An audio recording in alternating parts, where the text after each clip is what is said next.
RTS.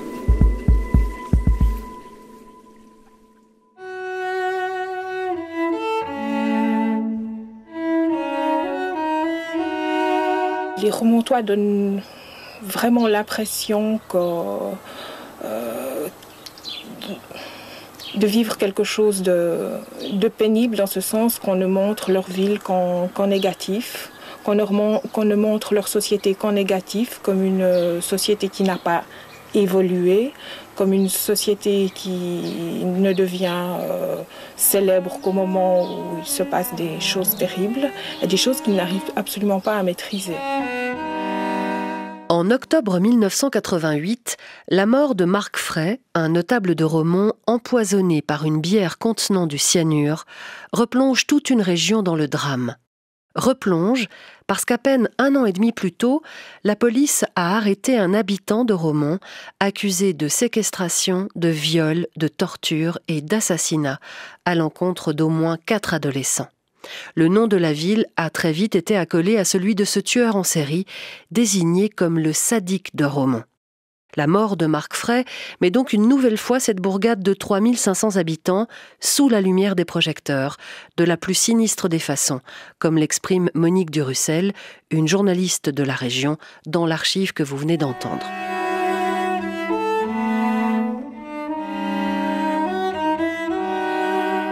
Les soupçons de la police se concentrent très vite sur l'associé de Marc Fray, un homme d'origine iranienne.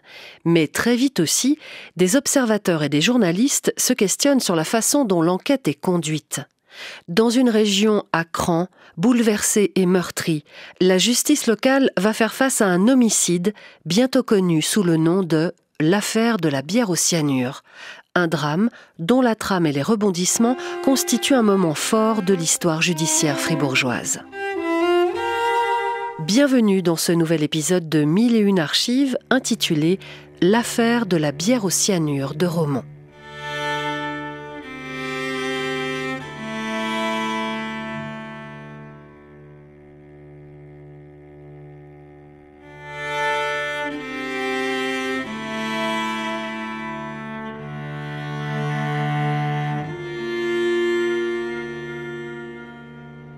Grâce au travail des médias qui ont suivi l'affaire à l'époque, on peut faire un récit assez précis des circonstances de la mort de Marc Fray.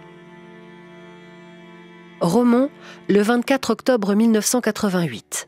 Il est passé 22 heures, mais les lumières sont encore allumées dans la plupart des vitrines de la Belle Croix. En effet, on est à 2 jours de l'ouverture de ce nouveau centre commercial situé au pied de la colline de Romont. Parmi les enseignes, une pharmacie flambant neuve qui appartient à un notable de la ville, Marc Fray. Âgé de 42 ans, Marc Fray est une personnalité de la région. Il fait de la politique, il est membre du conseil communal de la ville et siège comme député au Grand Conseil fribourgeois. Il est actif dans de multiples associations locales. C'est aussi un homme d'affaires prospère, notamment dans le domaine de l'immobilier.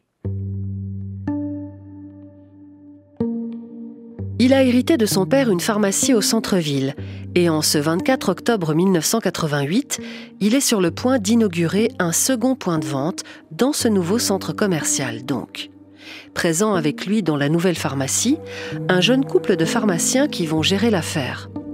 Présent également, son associé depuis 6 ans, que nous avons décidé de ne pas nommer dans cet épisode en vertu du droit à l'oubli et que nous appellerons André. Marc Fray n'est pas allé au bout de ses études. C'est pour cela qu'il prend comme associé André, qui lui est diplômé et pharmacien de métier. D'origine iranienne, André est naturalisé suisse et vit à Romont. Il a épousé une fribourgeoise. Le couple a 3 enfants. En ce soir du 24 octobre 1988, Marc Fray, son associé André et les futurs gérants de la pharmacie s'affairent aux derniers préparatifs du magasin. L'ambiance est détendue, 2 ouvriers travaillent devant la pharmacie. Une même animation règne dans les autres enseignes du centre commercial. Vers 23h, Marc Fray se sert une bière, précisant qu'il s'agit d'une des 2 dernières à disposition. André prend la bière qui reste. Les 2 hommes en boivent quelques gorgées, puis reprennent leurs activités. Un peu plus tard, Marc Fray se plaint du mauvais goût de sa bière. Ses compagnons mettent le nez sur le goulot d'où s'échappe effectivement une odeur nauséabonde. L'un d'entre eux fait l'hypothèse que de la colle de menuisier serait tombée dans la bouteille par accident. Puis chacun retourne à son travail, Marc Fray à l'écart des autres. Quelques minutes plus tard, il réapparaît en titubant et en se tenant l'estomac. Il s'écroule au sol. Ses compagnons appellent une ambulance. Le député est amené à l'hôpital de Bilance, situé à quelques kilomètres de là. Il y décédera peu de temps après son arrivée. On évoque devant le médecin l'épisode de la bière, dont la bouteille a été apportée à l'hôpital. Ce médecin, qui pensait d'abord que la mort du député était due à une crise cardiaque, décide alors de pratiquer une autopsie. 4 jours après la mort de Marc Fray, la police diffuse un communiqué relayé le lendemain par la journaliste Françoise Chuard, dépêchée sur place pour le téléjournal. Le communiqué du juge d'instruction annonçant hier que la cause de la mort subite du député radical Marc Fray était un empoisonnement au cyanure a fait l'effet d'une petite bombe à Romont. En effet, personne n'avait été surpris d'apprendre que le député avait succombé à une crise cardiaque. Homme politique engagé, également très occupé dans les affaires et dans diverses sociétés locales, Marc Fray avait sur lui les traces du stress et du surmenage. L'information du juge a donc secoué les Romontois et on peut l'imaginer, aujourd'hui, cette affaire était au centre de beaucoup de conversations et bien sûr de rumeurs.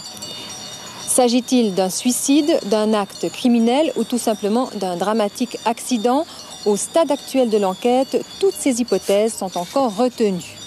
Ce que l'on sait, c'est que le cyanure était dans la bière que le député était en train de boire en compagnie de 3 autres personnes alors qu'ils aménageaient la nouvelle pharmacie qui s'est ouverte aujourd'hui. Une semaine après le décès de Marc Fray, André, l'associé de la victime qui était présent au moment du drame, est arrêté à l'issue d'une reconstitution. Il est placé en détention préventive sur l'ordre du juge d'instruction Claude Dumas qui dirige l'enquête. Cette enquête se poursuivra durant les mois suivants. André demeure le suspect principal. Il est maintenu en prison jusqu'à son procès. Durant sa détention, il n'a pas avoué et n'a jamais cessé de clamer son innocence. Le 19 juin 1989, son procès s'ouvre à Romont devant le tribunal criminel de la Glane. 10 jours plus tard, le verdict tombe. Le tribunal a donc tranché. L'associé de Marc Fray est coupable d'assassinat et condamné à la réclusion à vie. Un verdict tombé sur le coup de 15h17 dans un silence impressionnant face à une foule de curieux retenus par 6 policiers.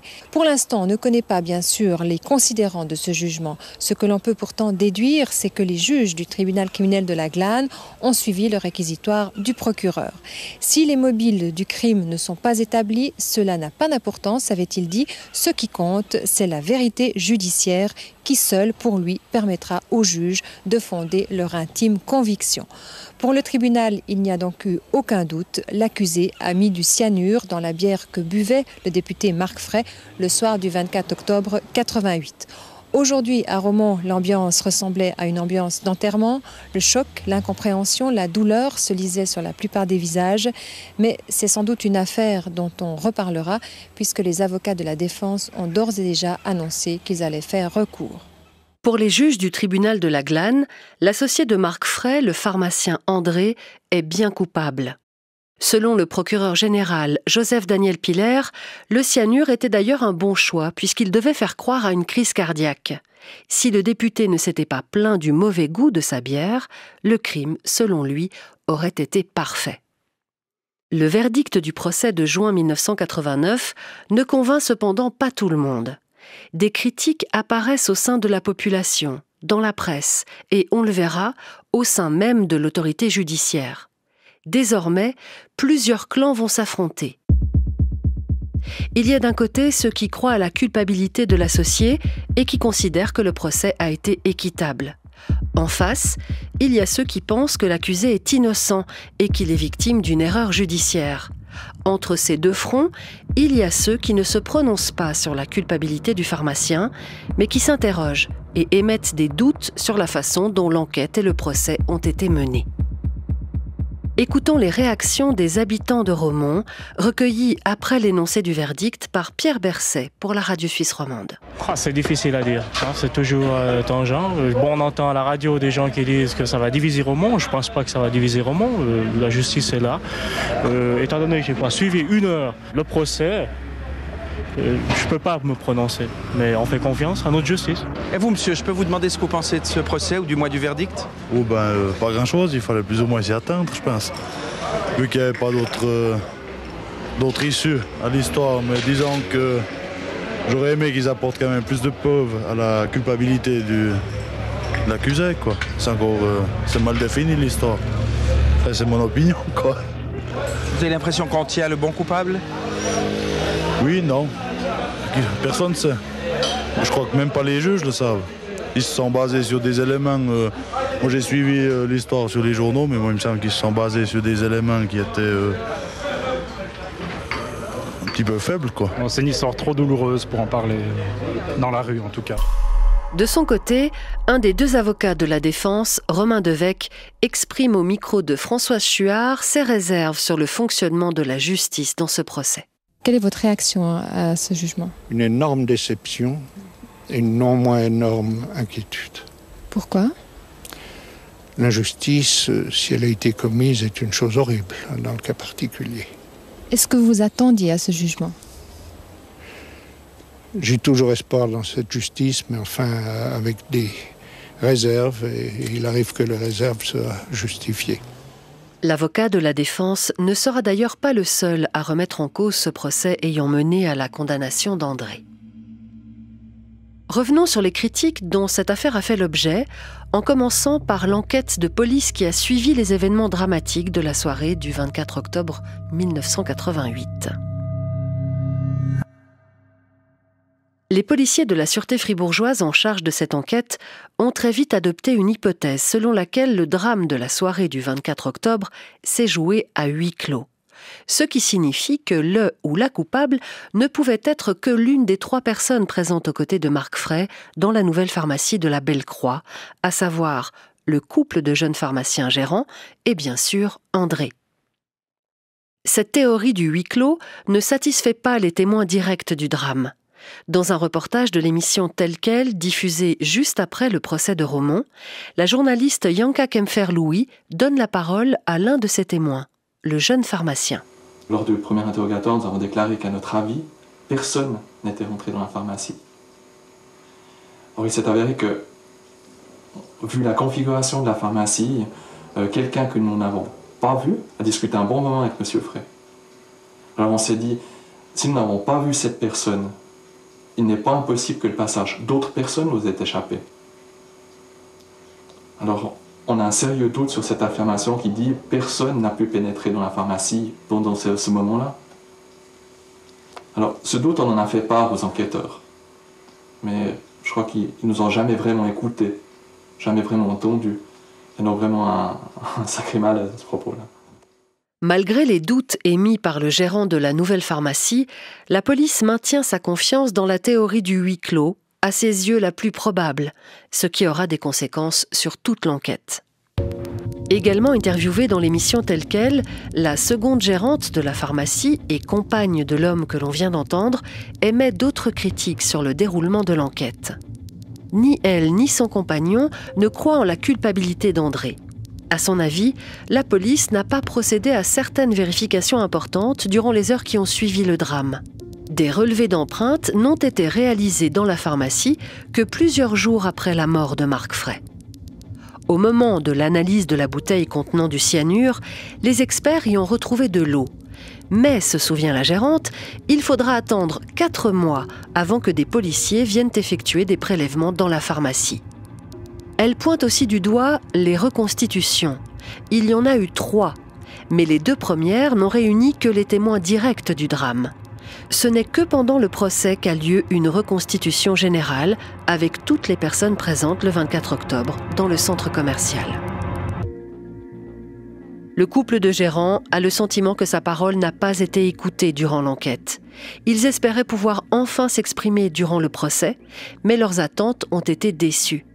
Écoutons à nouveau le jeune pharmacien. Le président du tribunal posait une question il relisait une partie de notre déclaration, notre déposition qu'on avait faite à ce sujet. Il a attendu une confirmation, oui, non. Est-ce qu'on confirme, est-ce qu'on ne confirme pas cette lecture? Ensuite, il posait des questions sur les points qui l'intéressaient, et c'était tout. Alors, c'est difficile de s'expliquer dans ces conditions-là. Et puis, j'ai eu la désagréable impression de revivre un interrogatoire policier, un de plus. Ce sentiment de n'avoir pas été écouté est partagé par une autre personne, une artisane de la région qui s'est manifestée après la mort de Marc Fray. Cette femme affirme avoir recueilli dans un café de Romont, 6 mois avant le drame, les confidences de 2 hommes qui lui auraient dit être chargés d'éliminer un gros de Romont, soit Marc Fray. Un assassinat imaginé par des hommes d'affaires dont les transactions immobilières auraient été contrecarrées par le notable remontois. Toujours au micro de l'émission Telle Quelle, l'artisane raconte comment son témoignage aurait été accueilli par la police. J'ai commencé à dire ce qui s'était passé.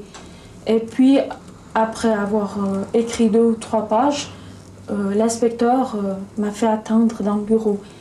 Je ne sais pas où il a été. Mais quand il est revenu, il était complètement changé et très nerveux. Et là, il a commencé à me dire que j'étais victime du phénomène du déjà-vu, que c'était n'importe quoi, que d'emblée, c'était rien du tout. Et il voulait savoir qui me poussait à faire ce témoignage. Alors après, il faisait des sous-entendus comme pour me dire que c'était l'avocat de la défense qui me poussait à faire ce témoignage. Et là, j'étais très révoltée. Ce témoignage, dont la fiabilité est remise en cause par la police, a été à un moment corroboré par une autre personne, une amie de l'artisane, à qui cette dernière se serait confiée juste après avoir entendu les 2 hommes. Cette amie sera également écoutée par la police. Voici comment elle raconte cette audition. Quand je disais quelque chose, on m'interrompait et on me disait que c'était n'importe quoi et que cela n'avait rien à voir.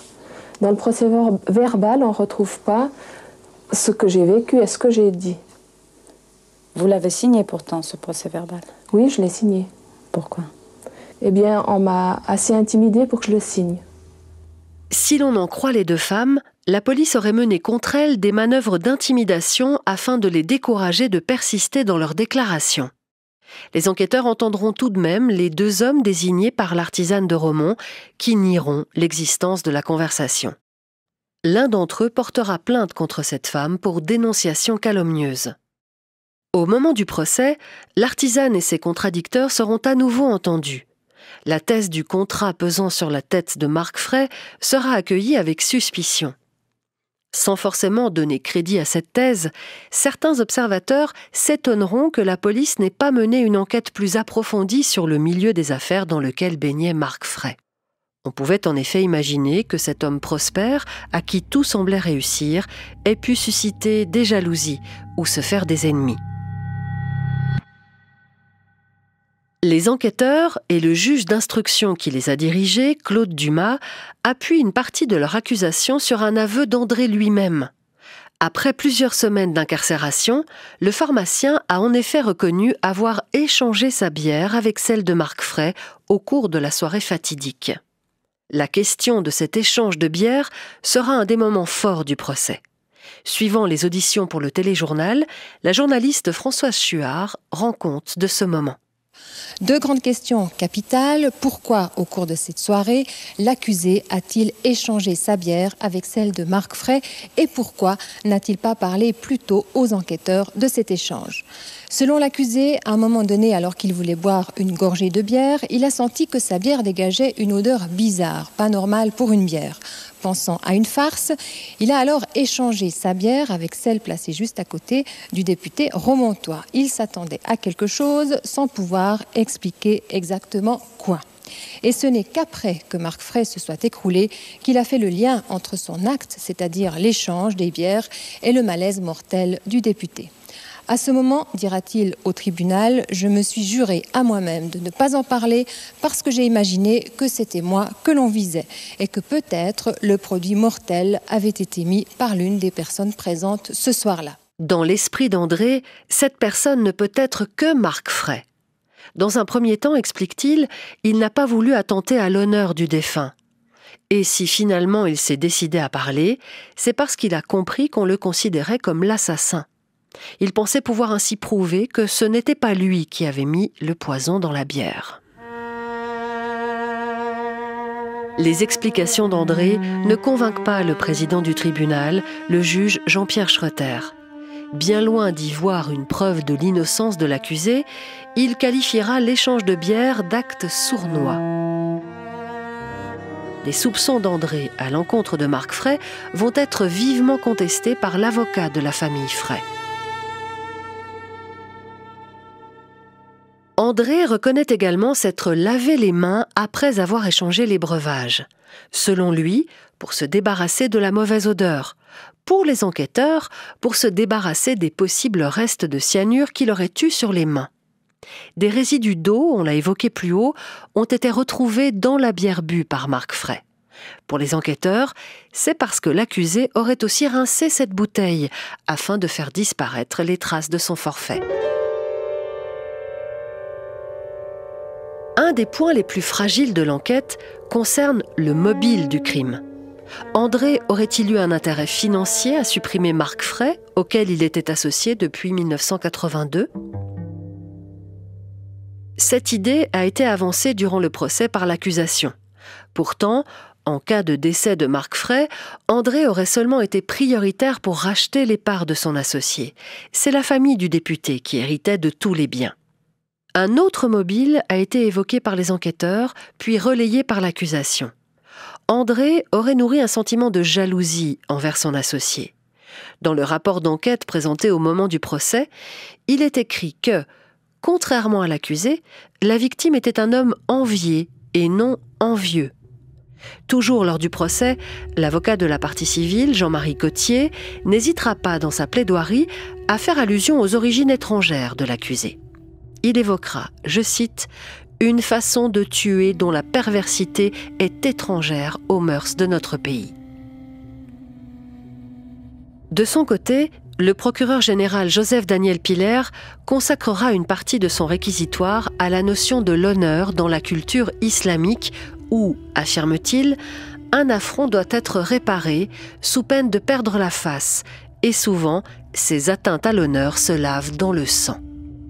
Pourtant, l'enquête n'a pas pu établir l'existence de conflits patents entre les deux associés. Ces arguments de l'accusation seront considérés par les défenseurs d'André comme la manifestation de préjugés xénophobes. Voilà pour les faits les plus marquants de l'enquête. Passons maintenant à un autre aspect du dossier qui concerne les conditions d'incarcération d'André. Ces conditions ont été notamment dénoncées par Myriam Mevly, une journaliste. C'est elle qui couvre l'affaire de la bière au cyanure pour la revue L'Illustré. Après le procès de juin 1989, elle collaborera à la rédaction d'un livre sur le sujet, dont l'auteur principal est Lova Golofštiner, animateur à la radio romande et comédien. L'ouvrage est un réquisitoire contre la manière dont ont été menées l'enquête puis le procès. Invitée au moment de la sortie du livre dans les petits déjeuners de Patrick Ferlat, Myriam Mevly évoque ce qui lui apparaît comme les manquements et les dérives qui ont marqué l'affaire. Elle dénonce notamment l'acharnement des enquêteurs cherchant par tous les moyens à faire avouer le suspect. Le nom de l'accusé a été bipé dans cette archive.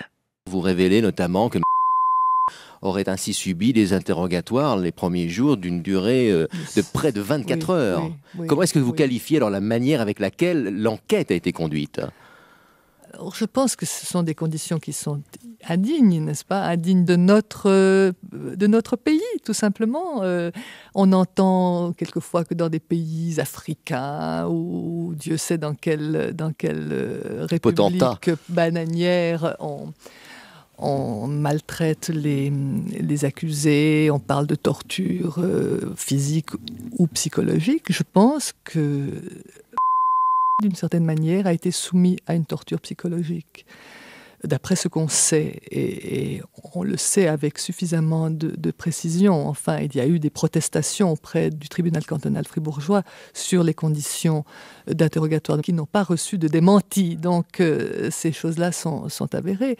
On a, semble-t-il, fait vraiment flèche de tout bois pour essayer de le faire craquer, y compris donc en le maintenant sans sommeil, alors que des policiers se relayaient auprès de lui pour lui faire avouer son crime, n'est-ce pas? Ce qu'il n'a donc jamais fait.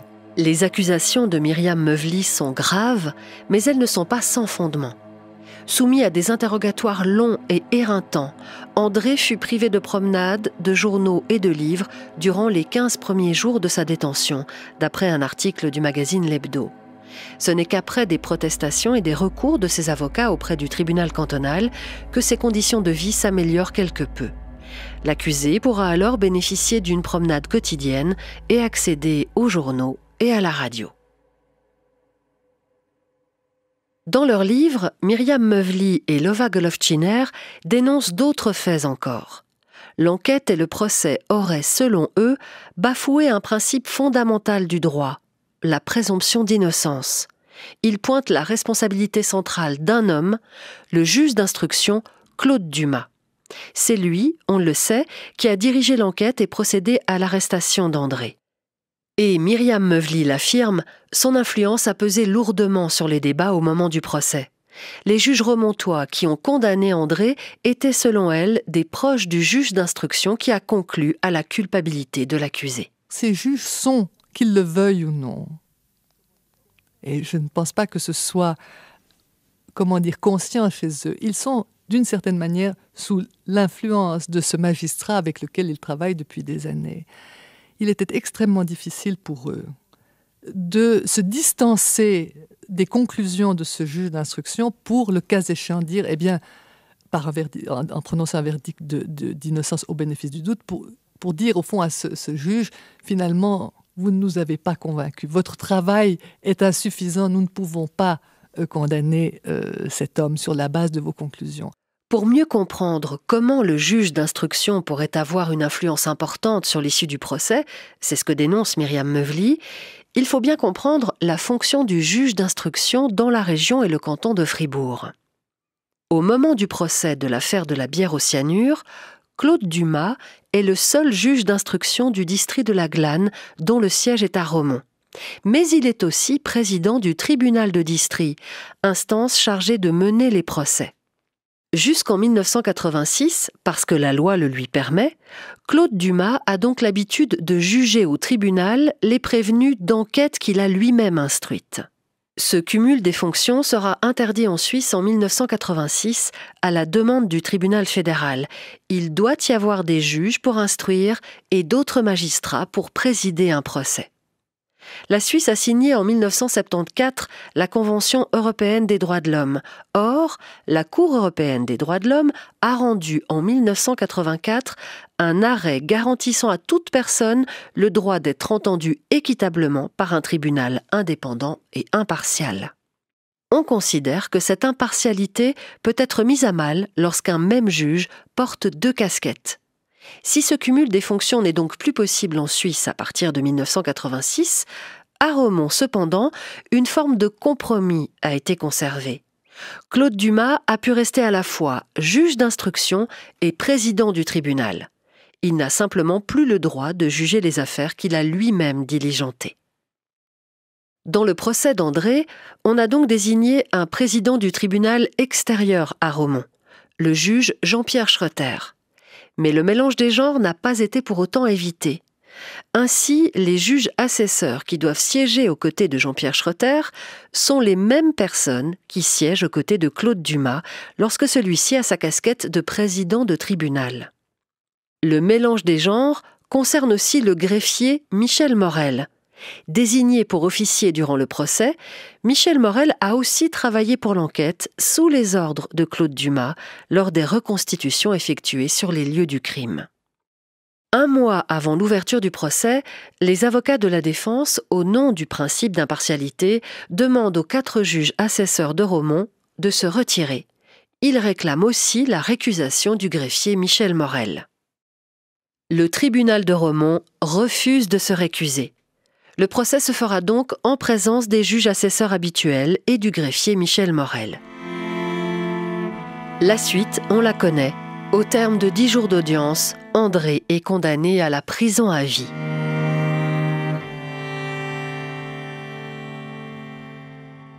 Les choses ne vont pas en rester là.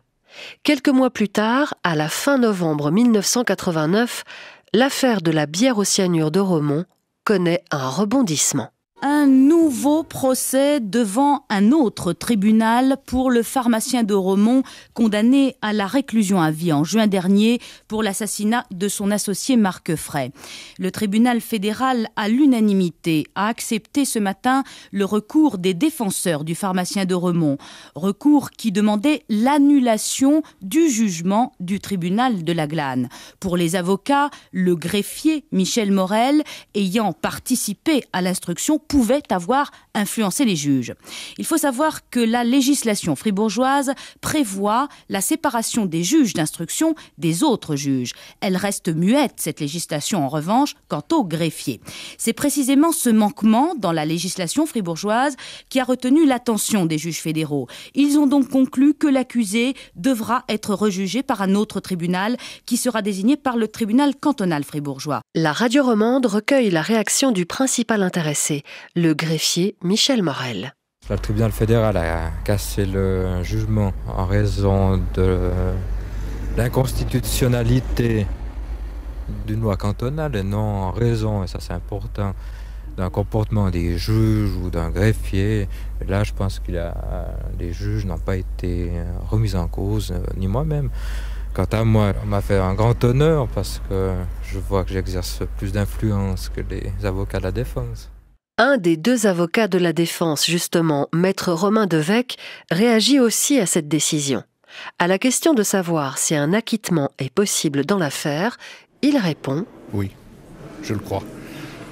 Je crois vraiment que les jugements sont faits pour rendre la justice et non pas pour satisfaire à un certain besoin de sécurité. Il faut, dans certains cas, comme celui-là, il faut avoir le courage de voir les choses en face et de dire, quand il le faut, de dire « nous ne savons pas ». Les espoirs de la défense dans la tenue d'un nouveau procès sont grands. Un procès qui aura lieu hors de Romont, cette ville où tout le monde se connaît trop bien, où le personnel de justice vit dans une promiscuité qui a été jugée problématique par le tribunal fédéral lui-même. L'annulation du procès de Romont a des conséquences directes sur le destin immédiat d'André.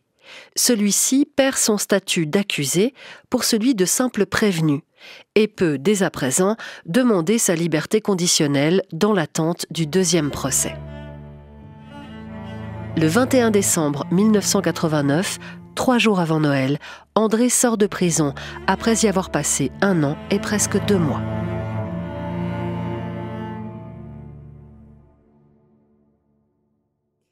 Un procès que l'on attend avec impatience, celui de dans l'affaire de la bière au cyanure. Ce deuxième procès s'ouvrira demain devant le tribunal criminel de la Gruyère. Rappelons que le 29 novembre dernier, le tribunal fédéral cassait le premier jugement du tribunal de la Glane, cela pour vice de forme.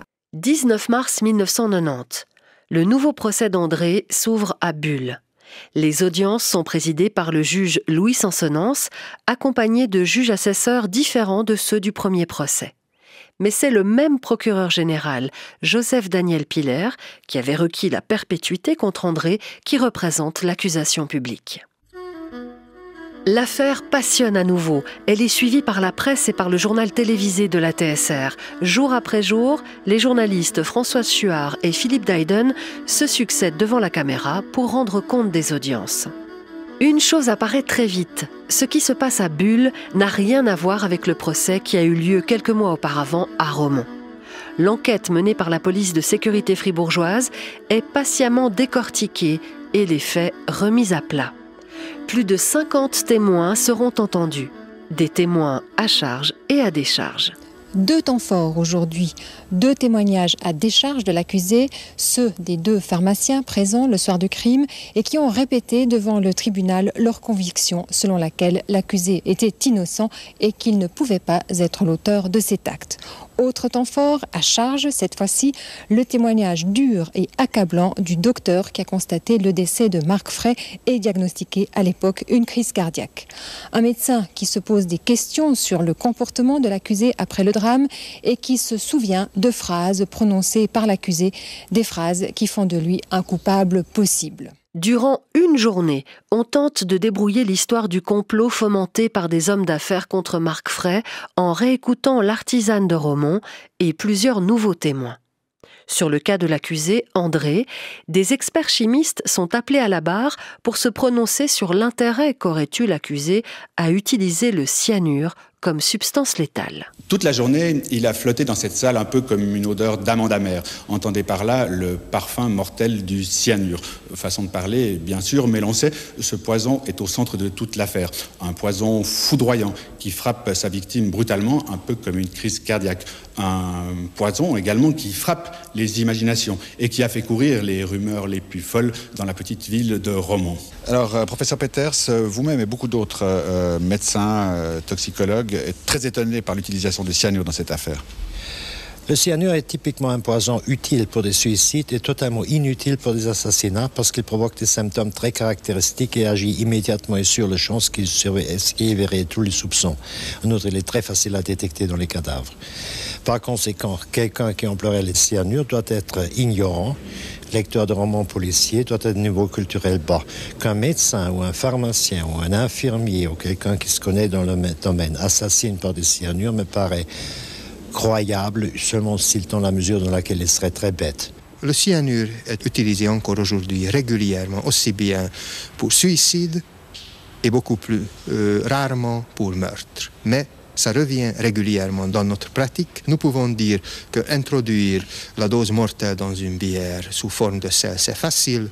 Le reste, nous sommes incapables à dire. Pendant ce deuxième procès, une ultime reconstitution des événements du 24 octobre a lieu une nouvelle fois sur les lieux du crime, à Romont. Visiblement, le président Louis Sansonance ne ménage pas ses efforts. Salle archi-comble à Bulle pour suivre l'ultime passe d'armes de cette bataille judiciaire qui aura duré plus de 2 semaines après avoir ému ou agité l'opinion publique pendant plusieurs mois. De chaque côté de la barre, les adversaires ne sont tombés d'accord que sur un seul point. Ce second procès s'est déroulé dans un climat beaucoup plus serein et à armes égales. Pour le reste, à chacun sa vérité. Vient le temps des plaidoiries et des réquisitoires. Les avocats d'André demandent l'acquittement de leurs clients. Le procureur général, Joseph-Daniel Piller, et la partie civile campent sur leur position. André doit être condamné à la prison à vie. Après 2 semaines d'audience, le verdict tombe. André est jugé coupable de meurtre et non plus d'assassinat. Il est condamné à 10 ans de prison. Une fois encore, la journaliste Françoise Chuard promène son micro dans les rues de Romont.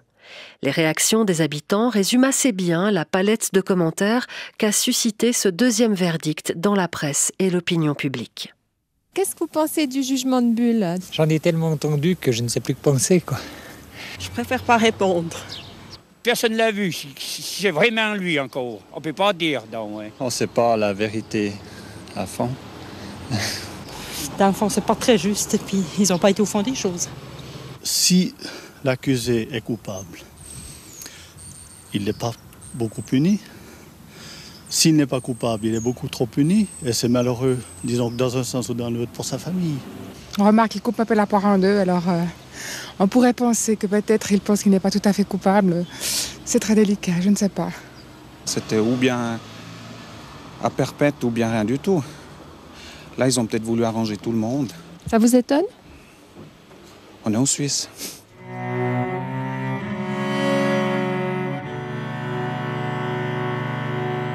André fera à nouveau appel de sa condamnation, mais sera débouté. Dans une ultime démarche, il s'adressera au tribunal fédéral. Là aussi, en vain. Pour les juges fédéraux, même si le doute doit profiter à l'accusé, le système judiciaire suisse n'interdit pas que l'on puisse condamner une personne sur la base d'un faisceau d'indices. Selon eux, la justice fribourgeoise ne s'est pas montrée arbitraire et n'a pas violé la présomption d'innocence. André devra donc purger sa peine de 10 ans de prison.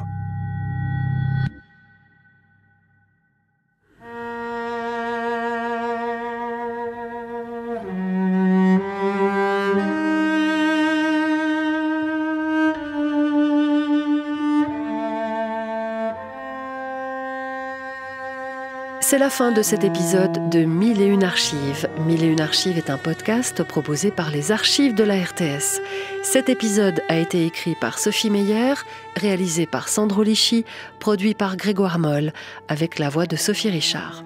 Vous retrouvez l'intégralité des archives que vous avez entendues au cours de ce récit, ainsi que d'autres archives sonores et audiovisuelles sur notre site internet rts.ch/archives au pluriel.